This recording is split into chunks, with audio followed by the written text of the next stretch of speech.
Bis, vamos dar sequência na nossa mais uma aula demonstrativa.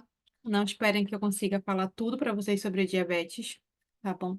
Nesse curto período, mas eu quero trazer para vocês uma base de como é que funciona o preparatório e tudo mais, certo?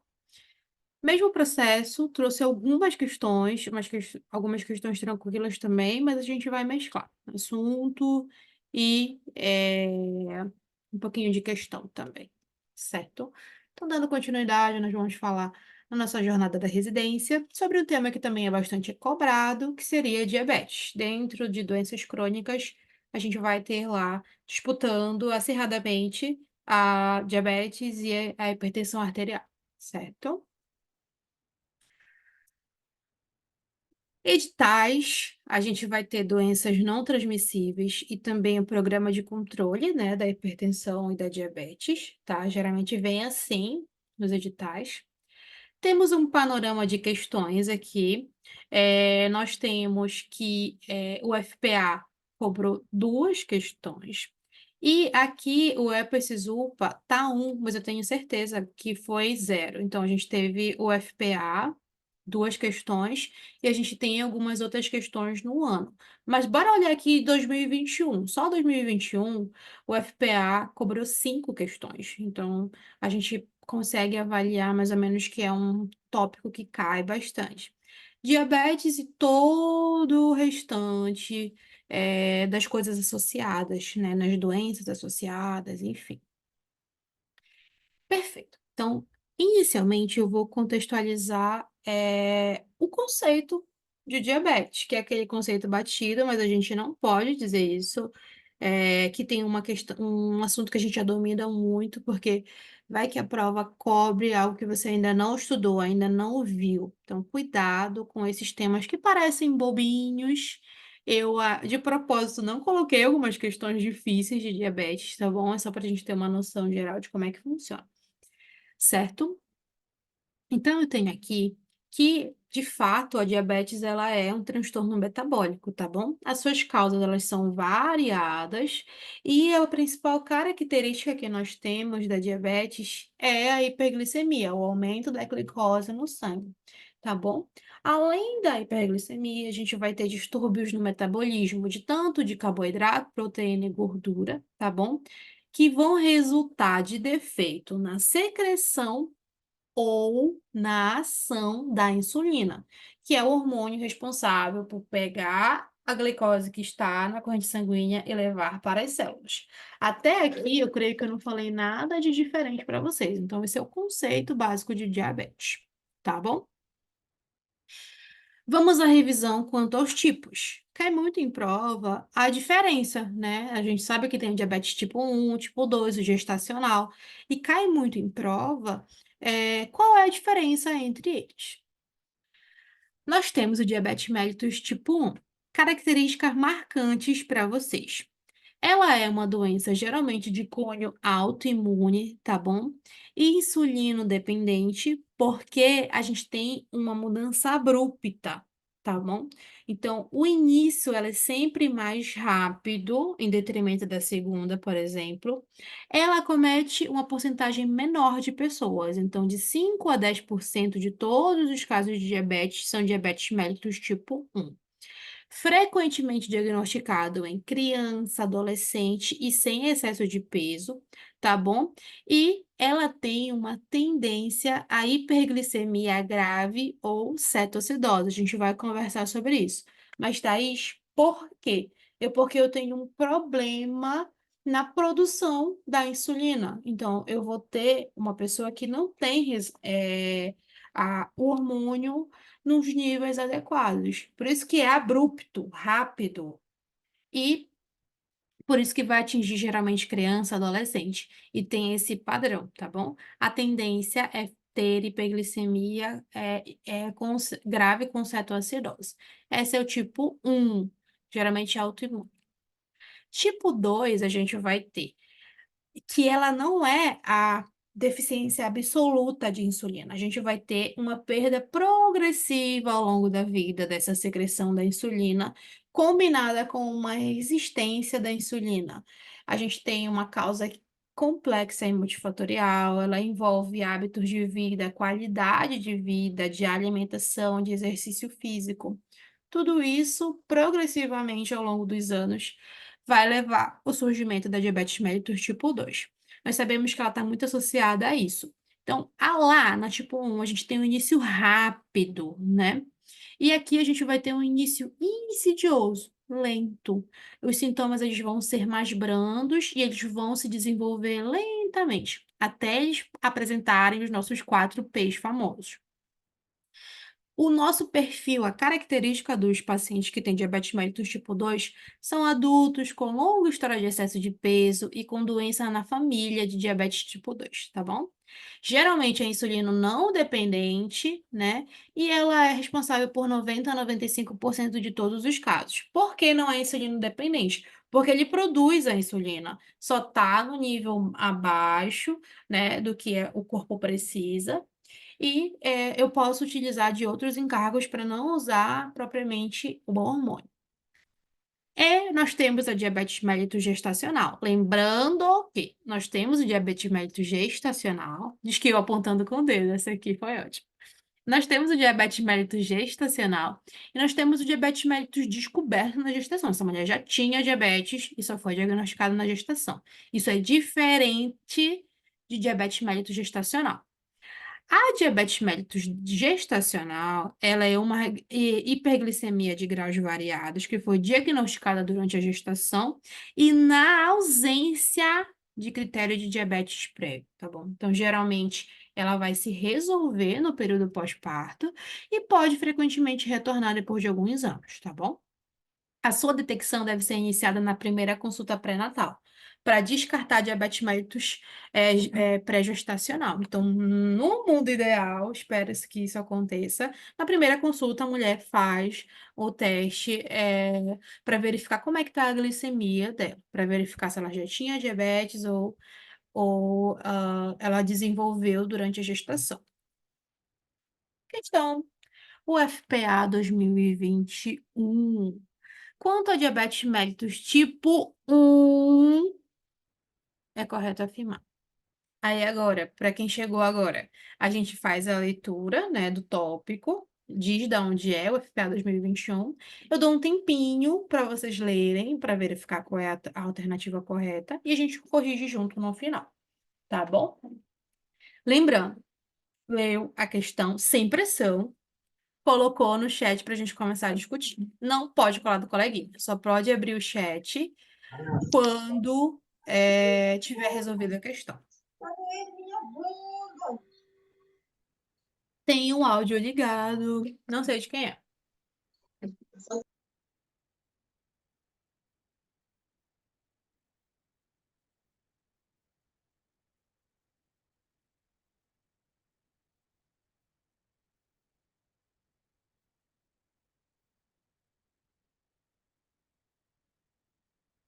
Aí, a gente está no início do processo, né? Na nossa aula experimental e tudo mais, na nossa semana, na nossa jornada da residência, então é normal que vocês demorem um pouquinho mais. Na prática, geralmente a gente dá, dependendo do tamanho da questão, 3, estourando 5 minutos. Mas é muito 5. Então, 3, tá tudo certo.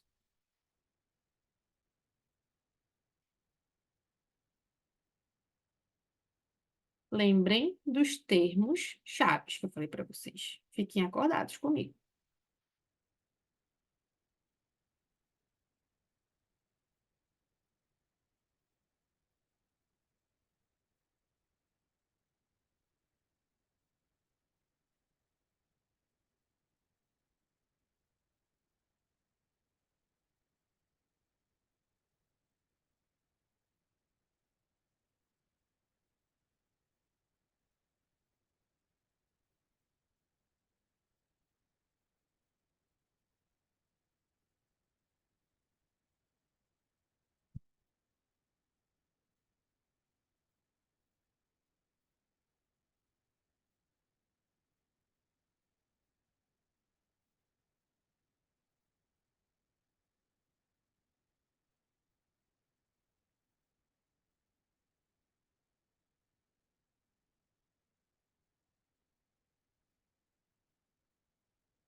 Alguém do além para responder o chat comigo?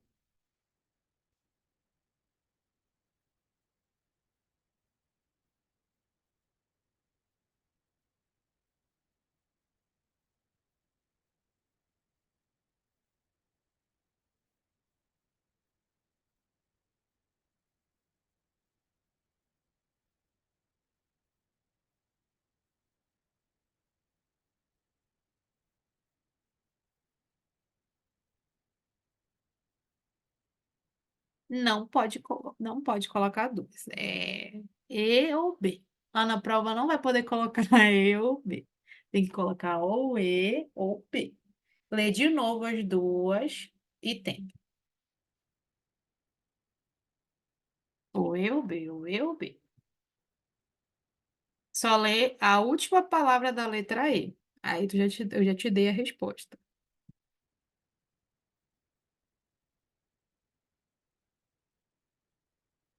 Eu tenho tipo um, tipo 2 gestacional. Tem 1 milhão de outros, mas eu só vou falar três para vocês, que eu tô boazinha hoje. Tipo um, tipo 2 gestacional. Hum, tá bom. Bora, babies, bora. Tá vendo que a gente fala, ai, diabetes, gente, vi isso na minha graduação toda. Aí vai ler uma questão de concurso ou de residência e fala, opa, qual é a tipo um, qual é a tipo 2 mesmo? Por isso que eu tô aqui. Vamos indo pra gente não prolongar, não pode prolongar. Então, a gente vai resolver, vocês verificam como é que tá a situação de vocês quanto ao tópico diabetes, tá? Letra A. O diabetes mellitus tipo 1 costuma ter início insidioso. O que é insidioso é lento. Insidioso é lento. Opa, meu Deus, o que que a tipo um faz mesmo? A tipo um a gente vai ter um defeito nessa produção da insulina, tá bom? Especificamente nas células beta-pancreáticas. Então, eu vou ter defeito nessa produção, às vezes é absoluto, tá bom? Então, os sintomas são mais brandos. Não. O diabetes tipo um tem sintomas muito rápido, tá bom? Manifesta-se em geral em adultos. Lembra que eu falei para vocês que principalmente em crianças, com longa história de excesso de peso e com história familiar de diabetes mellitus tipo 2. Ele até botou aqui a questão para vocês. Ele tá falando do diabetes mellitus tipo 2 aqui, tá bom? Aí lembra que eu falei para vocês que às vezes eu coloco a resposta logo, às vezes eu coloco depois? Então, essa aqui eu já coloquei. É a letra C. Aí, bora ver o que é que vocês marcaram aqui. Nenenenene, B, B, B, B, B, B, B. É para vocês ficarem preocupados? Não, é para vocês terem noção de que vocês precisam estudar. Aí, só para dar continuidade, segmento, depois a gente lê a letra C bonitinho, tá bom? Então, a gente já sabe aqui que o que está errado? Ter início insidioso. Não, tipo, um é rápido. E toda essa descrição é do diabetes mellitus tipo 2, tá bom? Segunda questão. O termo tipo 1 é usado para designar uma deficiência relativa de insulina. Isto é, há um estado de resistência à ação da insulina associado a um defeito na sua secreção. O qual é, Thaís, o que é que está errado aqui? O qual é menos, olha como uma questãozinha te tira, não pode, deixa eu marcar aqui para vocês. O qual é menos intenso que o observar no diabetes mellitus tipo 2, errada.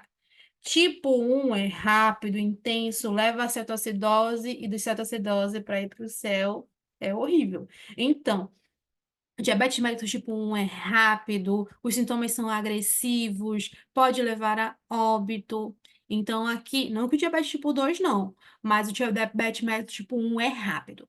Então, aqui a gente tem esse problema na questão letra B, tá bom? Aí, aqui a letra C é a nossa questão correta. Ninguém quis. Falou uma chorando. Ninguém quis a letra C, e a letra C é a questão correta. Quanto ao diabetes mellitus tipo 1, nós temos. O tipo 1 indica um processo de destruição da célula beta que leva ao estágio de deficiência absoluta da insulina. Quando a administração da insulina é necessária para prevenir cetoacidose, tá perfeito aqui, tá bom? Então, lembrem que essas células que produzem insulina vão estar defeituosas, elas não vão estar conseguindo produzir a insulina. É por isso que a deficiência ela é absoluta. Essa é a nossa questão correta. Que ninguém quis olhar para ela. Agora pergunta, por que ninguém quis olhar para ela? A Ellen estava em dúvida entre B e C. Lembra que uma palavra te tira da questão correta. Então, ela não é relativa e o termo aqui é mais intenso. A cetoacidose do tipo 1 é rara e, quando presente, em geral é ocasionada por infecção ou estresse. Aqui eu nem continuo lendo. Então, a cetoacidose ela não é rara. Nos pacientes que não fazem uso de insulina, ela pode acontecer, tá bom? Diabetes mellitus tipo 1. Beleza. Então, ela é frequentemente ocasionada pelo diabetes mellitus tipo 1. E diabetes mellitus tipo 1 é um estado de hiperglicemia menos severo, já está errado, que o diabetes mellitus tipo 2, detectado na primeira vez na gestação. Isso aqui é diabetes mellitus gestacional. Tudo bem? Tá todo mundo acordado? Tá todo mundo assustado? Como é que vocês estão?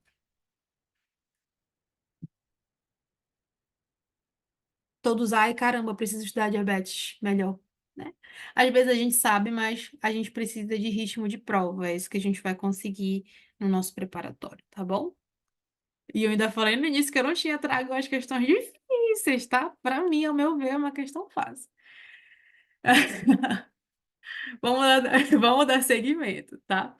Não se assustem, meu papel aqui não é assustar vocês, a gente direcionar conteúdo, tá? Aqui eu trouxe para vocês alguns fatores de risco para rastreamento da diabetes. Então, aqui eu vou ler tudo isso aqui para vocês? Não. Mas eu vou dizer para vocês que isso cai em peso, em pencas na prova. Cai. É porque eles gostam de misturar. Eu, se fosse avaliadora de prova, né? Quem monta a prova, eu ia misturar isso aqui tudinho. Eu ia dizer uma coisa que não é, por exemplo, é, eu vou dar uma questão para vocês, tá? Olha, prestem bem atenção para depois vocês não errarem, não dizerem que eu sou mal. Aqui está escrito obesidade severa. Aí vai lá na tua prova e diz que um fator de risco é obesidade moderada. Aí tu lembra, nossa, obesidade é fator de risco. Mas aqui no nosso caderno do Ministério da Saúde, que ainda é antigo, de 2013, diz que é obesidade severa. Então tem que estar lá obesidade severa, tá bom? O que que a gente tem, tá? Que existem critérios de rastreamento para diabetes que não tem sintoma nenhum, tá? Então, a gente vai ter ali um paciente com excesso de peso, IMC maior do que 25, e um dos seguintes sintomas: história de doença na família, hipertensão, diabetes gestacional prévia, obesidade severa e acantose nigricans, que é um tipo de acometimento que gera áreas escuras nas dobras, pescoço, axila, virilha. Ele é associado à resistência insulínica também, não só isso. Nós temos a síndrome do ovário policístico, temos história de doença cardiovascular, então a gente pode associar excesso de peso a todos esses daqui, ou idade maior do que 45 anos, já preciso estar rastreando esse paciente, ou risco cardiovascular moderado. Aí ele fala, veja o caderno de atenção básica 37, se você quiser saber mais. Assim mesmo digo para vocês, sacanagem. Então, o que é que vocês precisam saber? Que existem fatores de risco para rastrear, mesmo que o paciente não tenha sintoma nenhum. Eu preciso fazer esse rastreio, certo? Então, a gente tem essas consultas de rastreamento e solicitação de exames de glicemia, tá? Periodicidade, 3 a 5 anos. Eu, Thaís, diria que anualmente é melhor, mas o caderno diz de 3 a 5 se não tiver sintoma nenhum. Perfeito. Temos uma questão bem legal aqui, o FPA 2017. Fala da probabilidade de apresentar diabetes e tudo mais, e fala do rastreio, que era o que a gente acabou de falar. O rastreio do público-alvo é primordial para o controle do número de pessoas acometidas. Não é critério para rastreamento de diabetes tipo mellitus em adultos assintomáticos. Não é critério. O que está incorreto aqui?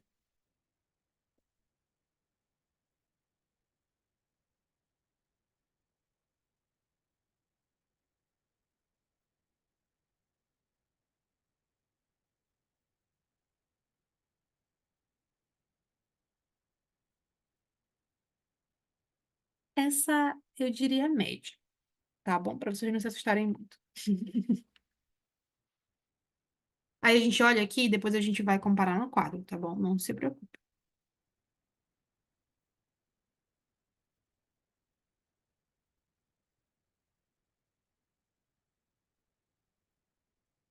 Eu dei para vocês, lembram? Para vocês não ficarem muito tristes, né? Eu fiz uma comparação porque eu já sabia dessa questão. Ela é antiga, mas ela é bem legal para contextualizar.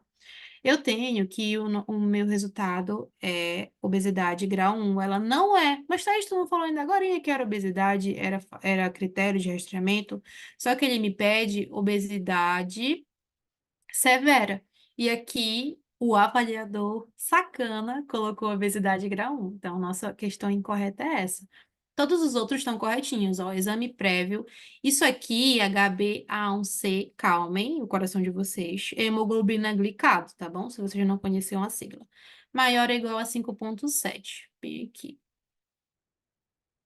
Bem presente aqui. Nossa, ficou bem tortinho, mas tá aqui. 5,7. Aí, idade maior do que 45, risco cardiovascular moderado e síndrome do ovário policístico também. Porque a síndrome do ovário policístico, ele causa uma resistência insulínica, tá bom? Perfeito. Vamos seguir. Sinais e sintomas clássicos. Conseguem me lembrar algum para vocês acordarem? Algum sinal clássico que a pessoa tem diabetes? Lembrando os 4 P's?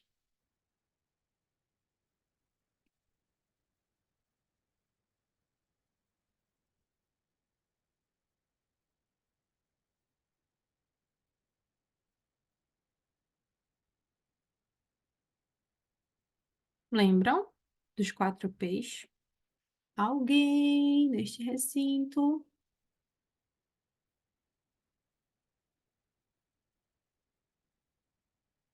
Não. Que a gente tem nos sintomas clássicos? Deixa eu só trocar minha ponteira aqui. Sintoma clássico, a gente vai ter que aquele paciente que passou a vida ali se alimentando mal, com excesso de peso, é, tendo hábitos de vida não saudáveis, eles vão apresentar os sintomas clássicos. Seria poliúria, que é o aumento do volume urinário. Opa. Polidipsia, que seria a sede excessiva.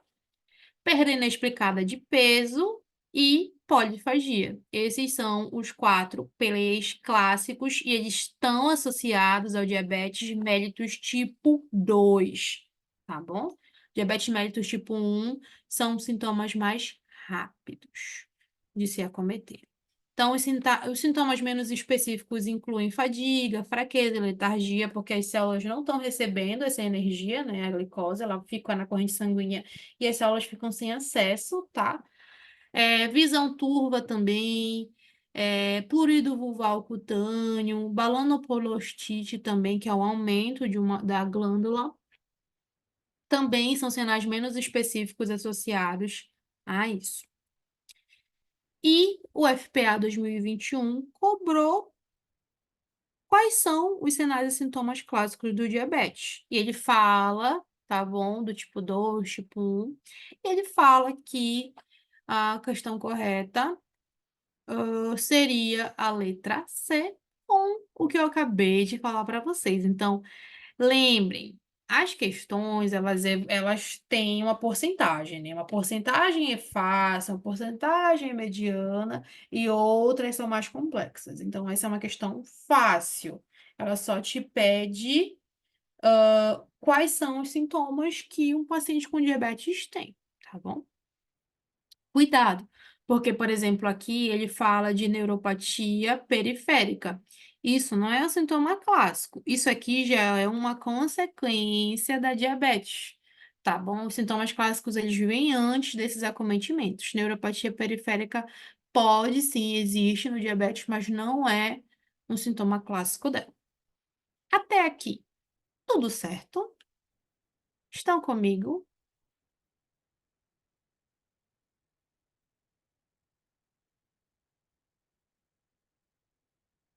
Estão conseguindo acompanhar direitinho? Perfeito, amores. Então, seguimos aqui no nosso conteúdo. É denso? É, mas a gente vai levando, tentando levar com atenção. Essa aqui eu não esperei vocês responderem porque ela era diretona e foi o que eu acabei de falar. Vamos lá. Diagnóstico. Aqui eu vou apresentar 4 situações para vocês e eu vou dizer basicamente como é que funciona cada uma delas, tá bom? Já antecipo que são cobrados muitos valores, então é bom que vocês façam anotações quanto a esses padrões de valores, tá bom? Aqui eu vou ter a minha glicemia em jejum, são exames diagnósticos, tá? O teste oral de tolerância à glicose, glicemia casual e hemoglobina glicada, que às vezes o paciente fala hemoglobina glicada e você tem que estar ali lidando. Então, o que que a gente tem? A glicemia em jejum, o nome já diz, jejum vai ficar sem se alimentar por um período de 8 horas e a gente vai coletar o sangue periférico desse paciente para saber como é que estão os níveis glicêmicos dele. Espera-se que não estejam altos, né? Porque ele passou 8 horas sem se alimentar, já pensou? O teste oral de tolerância à glicose, a gente vai ter, né, a ingesta de 75 gramas de glicose dissolvida em água. Falam que tem um gosto muito ruim, que é muito doce. Eu não sei se alguém que está aqui já fez esse teste, mas o nome é teste oral de tolerância à glicose, tá bom? Glicemia casual é aquela ao acaso. Já me alimentei, não tenho jejum nenhuma, é a do dedinho. Então, é definida como realizada em qualquer hora, sem observar qualquer detalhe ah, da contra alimentação. Olha, a Ellen fez na gravidez, fiz e foi horrível, porque é doce demais, né, Ellen? Então, o que que a gente tem aqui? Especialmente para as gravidinhas. A gente tem esse teste, porque essas pacientes que não foram detectadas com diabetes mellitus, né? Ela faz para ter certeza que está tudo bem. Top. E por final, a hemoglobina glicada, ela é um ótimo parâmetro para avaliar níveis glicêmicos dos últimos 2 a 3 meses, segundo o Brasil 2023, e segundo 3 a 4 meses, segundo a Sociedade Brasileira de Diabetes. A gente tem essa discrepância aqui. O fato é que a hemoglobina glicada, ela vai avaliar como é que está o histórico de 3 meses desse paciente. Geralmente, ela é muito utilizada para paciente que já tem diagnóstico e vai fazer acompanhamento. Tá bom? Então, a gente tem esses 4 tipos de exames aqui para fazer essa avaliação. Trouxe para vocês os fatores diagnósticos para considerando o caderno de atenção básica de 2013. Thaís, é antigo, eu sei, mas às vezes as provas ainda cobram esse cadernão, tá? Peço que vocês atentem aqui para o termo de diabetes mellitus, que é isso que eu vou falar. Quais são os parâmetros? Lembram dos 4 exames que eu falei? Eu vou falar o parâmetro para cada um, tá? Diabetes mellitus, glicemia em jejum. Para ter diabetes, ela tem que ser maior do que 126. Aqui é um erro de digitação mesmo deles, mas sempre maior do que 126 miligramas por decilitro, tá bom? Glicemia em jejum. Teste oral de tolerância à glicose. Após 2 horas, né, de tomar essa solução super doce, é verificada a glicemia. E o diabetes mellitus, ele é constatado quando o valor dá maior ou igual a 200. A glicemia casual também é 200, ou seja, aquele do dedinho que você faz independente do jejum. Colocou lá, deu aquela picadinha, já deu quanto deu a glicose. Então, aqui a gente tem 200 também com sintomas clássicos, tá? E quem são os sintomas clássicos? Poliúria, polidipsia, polifagia e perda de peso. E a hemoglobina glicada é em porcentagem. Então, para ter diabetes detectada, tem que ser maior do que 6,5%. São muitos, muitos números, Thaís? São. Como é que eu faço para decorar isso? Anotação. Precisa anotar e precisa resolver muita questão, tá bom? Para poder verificar esses parâmetros, porque todo mundo vai gostar de brincar com isso aqui, tá? Mas o que é muito cobrado em prova é de glicemia em jejum maior do que 126, maior ou igual nós temos um quadro de diabetes mellitus clássico. Perfeito. O diabetes mellitus gestacional, como eu falei já posteriormente, ele é investigado pré-existente, né, nos exames habituais. Na primeira consulta da paciente, precisa fazer esse teste para saber se ela já não tinha diabetes antes. E o corte, ele é menor. Lembram que eu falei de 126? Então, para a pessoa estar saudável, sem diabetes na gestação, os valores sempre têm que dar menor do que 92. Thaís, por que 92 e não 126? É porque durante a gestação vão acontecer várias alterações no corpo dessa mulher, metabolicamente falando. Tem todo esse processo de resistência insulínica. Então, o valor é 92. O corte é 92. Então, para ter diabetes mellitus gestacional, ela precisa ter uma glicemia em jejum maior ou igual do que 92. Se ela tiver uma glicemia maior do que 92 durante qualquer fase da gestação, infelizmente, ela desenvolveu diabetes mellitus gestacional. Se ela já tinha e fez o exame e detectou na primeira consulta, é só diabetes mellitus, normal.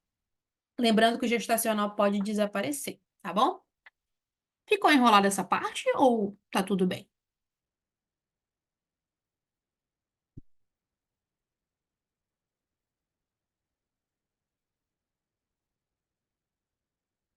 Tudo certo. Seguimos. Modos de tratamento. Thaís, vai conseguir falar tudo pra gente aqui nesses 45 minutos? Não, eu vou falar o principal. Então, métodos de tratamento, a gente tem o controle dos níveis glicêmicos, tá bom? Eles são fundamentais para prevenir complicação aguda e crônica. A gente vai falar sobre isso também. Nós temos um método não farmacológico que envolve qualidade de vida, exercício físico, alimentação, e nós temos também os medicamentos que são utilizados para esse paciente. Esse controle da glicemia, verificar a glicemia propriamente, ela deve ser feita de glicemia em jejum, pré-prandial, que significa antes da alimentação, e pós-prandial, depois da alimentação. E a longo e médio prazo, eu posso fazer hemoglobina glicada para ver como é que esse paciente está se desenvolvendo, tá bom? Espera-se que a hemoglobina glicada dê menos do que 7%. Que a glicemia em jejum, ela dê entre 70 e 130 miligramas por decilitro. E a glicemia pós-prandial, após ele se alimentar, ela deve ficar em torno de 180 miligramas por decilitro. Temos um pico quando ele alimenta, né? Depois vai tendo a queda, assim que o açúcar ele vai indo para as células propriamente. Deixa eu agitar minha coluna, senão vocês já viram. Tratamento medicamentoso, o que é que a gente tem? Diabetes mellitus tipo 1, ele vai direto para a insulina, porque ele não tem esse hormônio, tem defeito, então precisa diretamente de insulina, não consegue ir para antidiabético oral, tá bom? Geralmente são 3 a 4 doses por dia. Já o tipo 2, tipo 1, rápido, criança, adolescente, tipo 2, paciente adulto, idoso, com excesso de peso, né, por muitos anos. Então, esse que é insidioso, eu consigo iniciar com um antidiabético oral ou hipoglicemia antioral. E se eu não resolver aqui, eu vou partir para insulina, tá bom? Posso partir para insulina sem problema. Um exemplo de medicamento utilizado é o metformina, é a metformina, também chamada de Glinfaz. Nós não vamos abordar tudo da insulina, mas eu preciso falar para vocês que ela é uma medicação que é muito utilizada, tá bom? A via, ela pode ser subcutânea ou ela pode ser endovenosa intramuscular, tá bom? E eu posso usar a endovenosa intramuscular em situação de emergência, tá bom? No mais, a gente administra subcutânea mesmo. Eu vou tratar a insulina eu vou usar a insulina para tratamento da hiperglicemia, tá? Ela pode estar associada à refeição, então eu vou usar uma insulina de curta ação ou ação rápida. Ou essa hiperglicemia, ela pode estar em jejum mesmo, mesmo sem alimentar, eu estou apresentando o aumento da glicemia.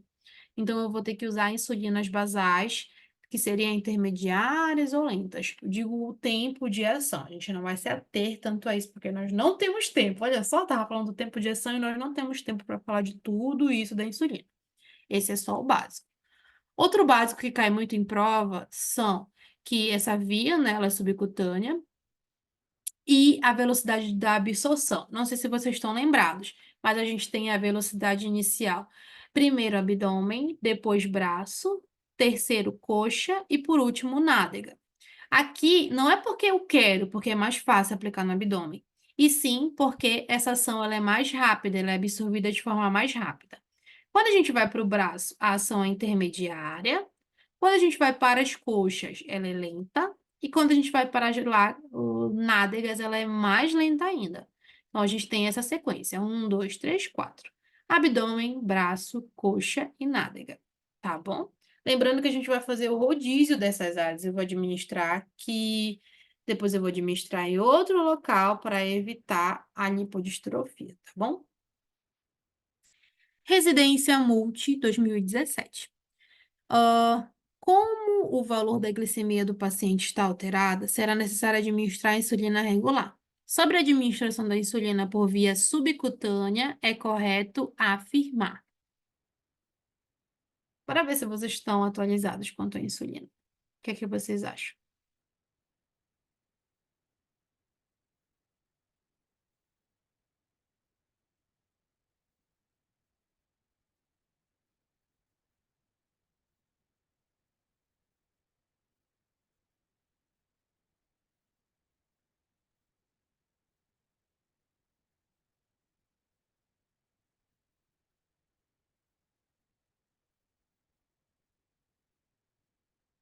Cuidado para não se perderem nas pegadinhas.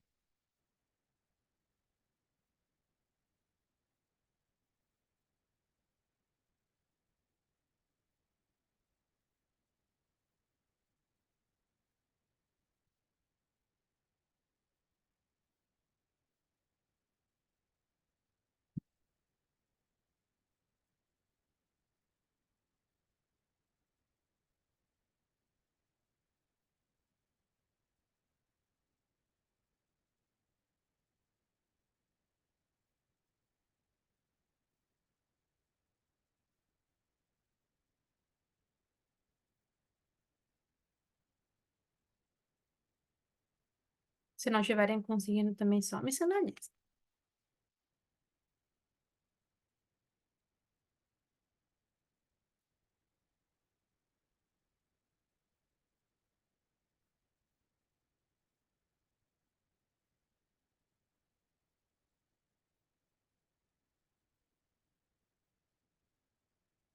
Ellen, lembra que eu falei que a administração no abdômen é porque a absorção é mais rápida? Então já não pode ser A,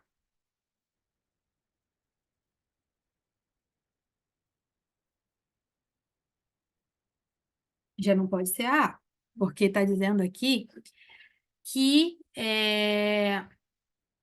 eu quero administrar na região abdominal porque é o local de mais fácil acesso, e não. É porque a minha absorção ela é mais rápida no abdômen, que é o que eu quero,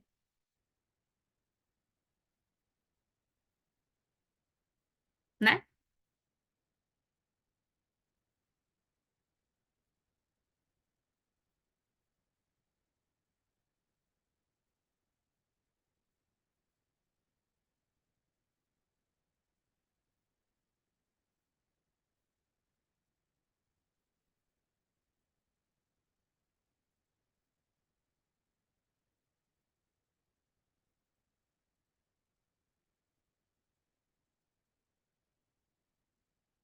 Podemos resolver, babies, para a gente não prolongar muito. Posso?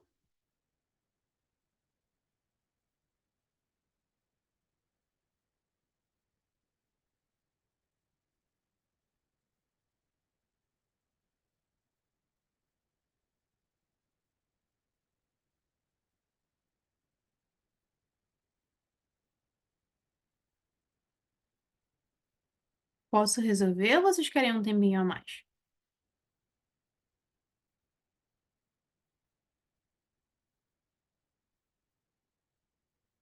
E agora? Certo. Então, o que que a gente tem? Letra A. Recomenda-se aplicar a injeção na região abdominal. Deixa eu ver se eu já coloquei a correta. A letra B. Letra A. Recomenda-se aplicar a injeção na região abdominal por ser o local mais fácil acesso. Não. Ela é administrada no abdômen porque a absorção é mais rápida lá. Aqui, letra B, que é a nossa resposta da questão. A velocidade da absorção é maior no abdômen, diminui progressivamente no braço, na coxa e no quadril. A Thaís não falou nádega, mas a gente vai ver qual é que está mais correta, tá bom? Letra C. É recomendada a limpeza da pele com álcool para evitar infecção. Nós temos que a aplicação ela é subcutânea, então não precisa fazer a limpeza com álcool a 70, tá? E letra D. O melhor ângulo de inserção da agulha é 45 graus, principalmente em pacientes com excesso de peso. Então, a gente sabe que a agulha ela é menor, o calibre dela. Então, a gente vai ter uma angulação de 90 graus, tá? E no final, deve-se evitar estabilizar a pele esticando ou pinçando o local da aplicação. E a prega ela é recomendada para que se evite de administrar em outra via, como a muscular. Então, a gente sempre que é indicado, principalmente com os pacientes que são mais fortes, a gente faz uma prega para diminuir essa questão de possibilidade de administrar na via intramuscular, por exemplo. Tudo bem até aqui?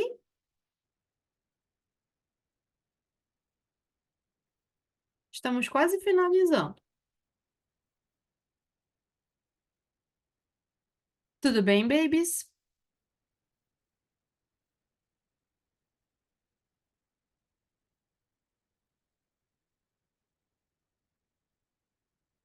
Certo. Então, o que é que a gente tem? Falando agora, falamos do tratamento brevemente, falando agora das complicações, eu tenho algumas complicações que vão ser ocasionadas tanto pelo aumento, né, tanto pela hiperglicemia, quanto pela hipoglicemia, tanto pelo aumento quanto pela diminuição. A hipoglicemia ela é muito comum nos pacientes que fazem insulina, então o que pode acontecer, um dos efeitos é justamente essa hipoglicemia. Mas falando de hiper, a gente vai ter processos em que a glicemia ela se torna superior a 250 miligramas por decilitros. Para você ser diabético, o valor é 126. Agora, imagina estar 250 miligramas por decilitros. Então, a gente vai ter o que a gente chama de cetoacidose diabética.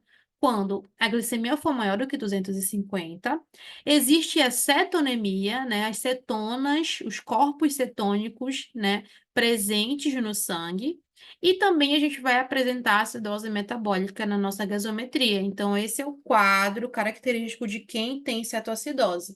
É um quadro agudo e nas provas ele cita muito o hálito cetônico. Cetona lembra o que para vocês? Lembra de acetona, um hálito muito forte, tá bom?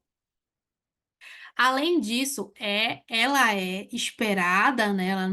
Ela é comum nos pacientes que têm diabetes mellitus tipo 1, tá? No segundo item, nós temos a síndrome hiperosmolar, hiperglicêmica e não cetônica. Ela não vai formar copos cetônicos. E ela vai gerar um estado de hiperglicemia muito alto. Então, quando na prova de vocês tiver um paciente que tiver graus de hiperglicemia muito altos, tipo 600 a 800, eu já desconsidero a cetoacidose e já vou considerar a minha síndrome hiperosmolar, tá bom? E por fim, a gente tem a hipoglicemia, que é o inverso. Então, a glicemia casual, ela fica inferior a 70. Por quê? Porque eu acabei administrando ou utilizando muita insulina, tá bom? Então, nesses casos, nós temos que o valor causa uma hipoglicemia. Tainá, ela tá um pouquinho preocupada. E ela pergunta se na prova vem os valores de referência. Dificilmente. Geralmente eles te pedem qual valor é esse.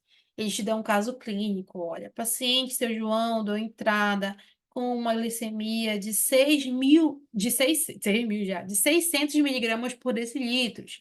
E tem diabetes mellitus tipo 2, então ele te descreve todo e pergunta, que problema é esse? Aí pode ser, com certeza, síndrome hiperosmolar. Lembram? Cetoacidose tipo 1. Síndrome hiperosmolar mais comum em tipo 2. Tá bom? Então, Tainá, infelizmente, geralmente eles não apresentam esses valores de referência. Você precisa estar anotando e lembrando, tá? Sempre. E como é que eu consigo resolver isso, Thaís? Fazendo muita questão. Complicações, a gente tem as microvasculares e as macrovasculares. Eu poderia falar tranquilamente uma aula todinha falando sobre isso, mas a gente já está encerrando. É só para mostrar para vocês o que é que pode causar a diabetes. O que que a diabetes causa, né? Então, tanto a nível de microvasos quanto a macrovasos.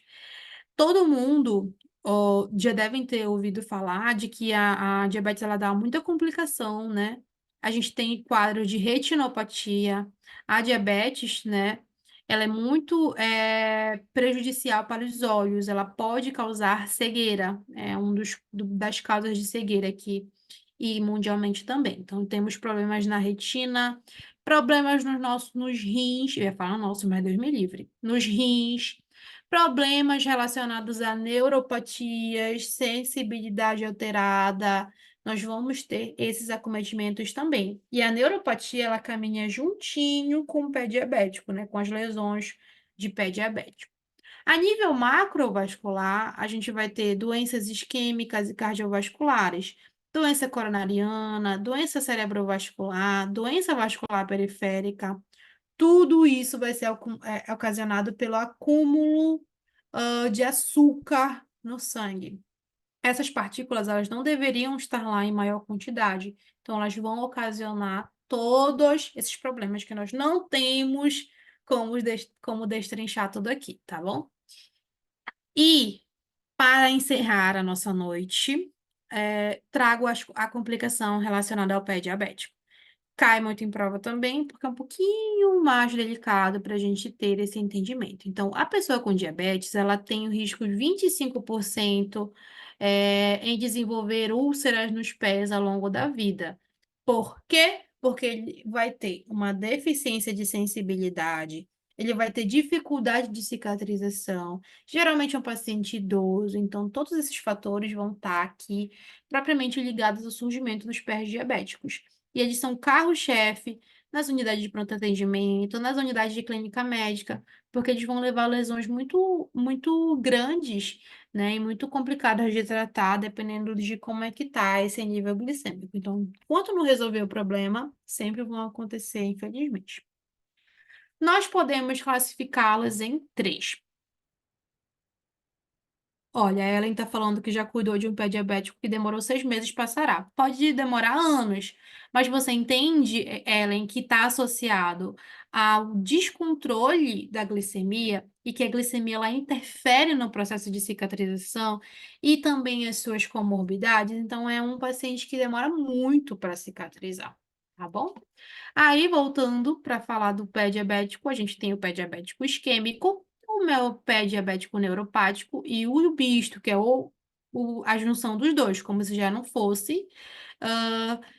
já não fosse o suficiente, né, babies? Cai muito em prova o que é pé neuropático, o que é pé isquêmico, quais são as características deles. Se vocês entenderem, não precisa decorar, se vocês entenderem, é, da onde advém. Então, o pé neuropático, ele advém principalmente da questão da neuropatia periférica. Então, a gente vai ter dificuldade nessa questão dos nervos mesmo. E o pé isquêmico está associado aos distúrbios dos vasos endoteliais, tá bom? Características. Quanto à temperatura, o pé neuropático ele é quente ou morno. E o pé isquêmico, não, ele é frio, tá bom? Eu vou ter ali uma área que não vai ter circulação sanguínea, justamente por isso, por conta dessa isquemia local. Quanto à coloração, geralmente o pé neuropático tem uma cor normal e o pé isquêmico, lembrem da isquemia. Então, ele vai ter palidez com elevação ou ele pode ser cianótico se ele tiver muito rebaixado. Quanto ao aspecto da pele, geralmente o pele hepático ele tem um aspecto mais seco e fissurado, e o pé isquêmico, pele fina e brilhante. Deformidade, pé isquêmico geralmente não tem, e pé neuropático tem todas essas daqui, que na aula específica a gente vai abordar, tipo dedo em garra, dedo em martelo. Aqui nós não temos como. Sensibilidade no pé neuropático, ela vai estar diminuída ou abolida, né? A gente vai apresentar parestesia. A parestesia seria essa alteração na sensibilidade dos pés. E o pé isquêmico ele vai estar doloroso e pode aliviar com as pernas pendentes. Quanto aos pulsos, geralmente o pé neuropático ele tem um pulso amplo e simétrico e, obviamente, o pé isquêmico ele vai ter um pulso diminuído ou ausente. Quanto às calosidades, geralmente no pé neuropático é presente, especialmente nas plantas dos pés, e no isquêmico não tem calosidades. Quanto ao edema, geralmente tem edema no pé neuropático e no isquêmico não. Eu falo geralmente porque, né, a gente nunca pode definir e deixar fechado. E quanto à localização, é mais comum que a úlcera ela aconteça entre o primeiro e o quinto metacarpo e calcâneo, tá bom? E no pé isquêmico, geralmente ela é laterodigital, no lado dessa parte. E também em outras áreas, tá bom? O que que eu quero que vocês entendam aqui? Eu tenho duas fisiopatologias diferentes. O pé neuropático, ele vai apresentar suas características e o principal que vai cair em prova a ausência de sensibilidade, o pé quente, ele vai te dar esses exemplos. E no pé isquêmico, ele vai falar de um paciente que tem um pé cianótico, que está frio ao toque, né? Que não tem nenhuma deformidade. Então, ele vai contando a historinha e pergunta para você: que tipo de pé diabético é esse? Thaís, mas está juntando aqui, tem duas características, né? Ele é quente e morno, mas ele não tem deformidade ou algo do tipo, ele vai juntando, ele vai mesclando. Então, é o pé diabético misto. Tudo bem?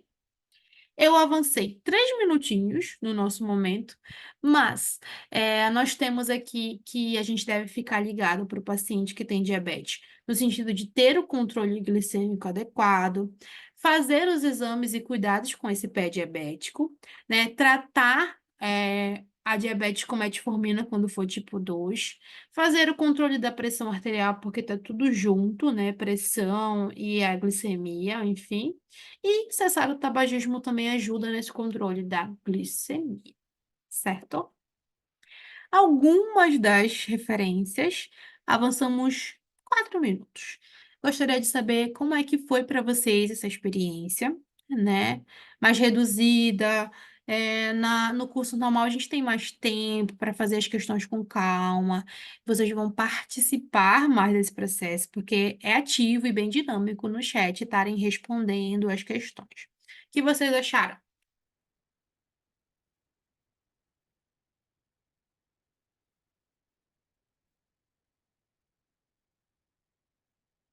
Como foi a nossa noite hoje?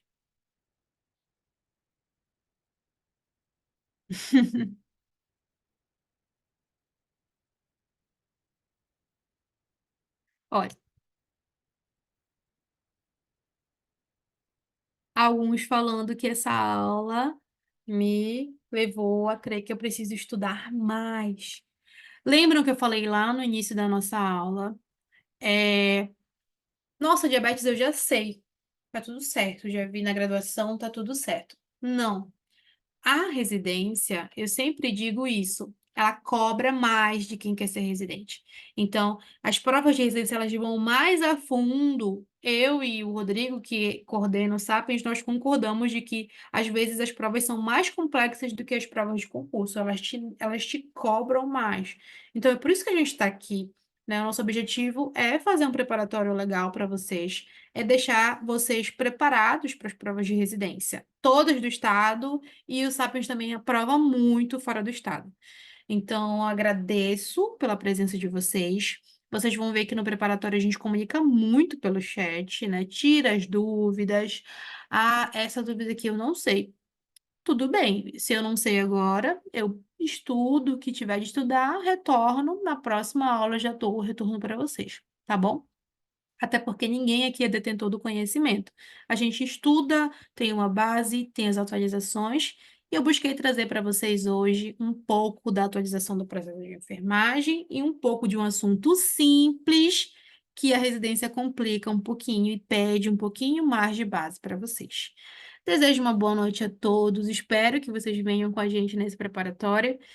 E sigam as redes sociais do Sapiens para vocês estarem por dentro dessas aulas que a gente proporciona de maneira gratuita e de todos os eventos, como, por exemplo, a Jornada da Residência, que já é um sucesso, né? Nós tivemos vários momentos e a gente está encerrando com as aulas específicas e mais alguns eventos que vão acontecer. Então, fiquem ligados para acompanharem esses momentos com a gente, tudo bem?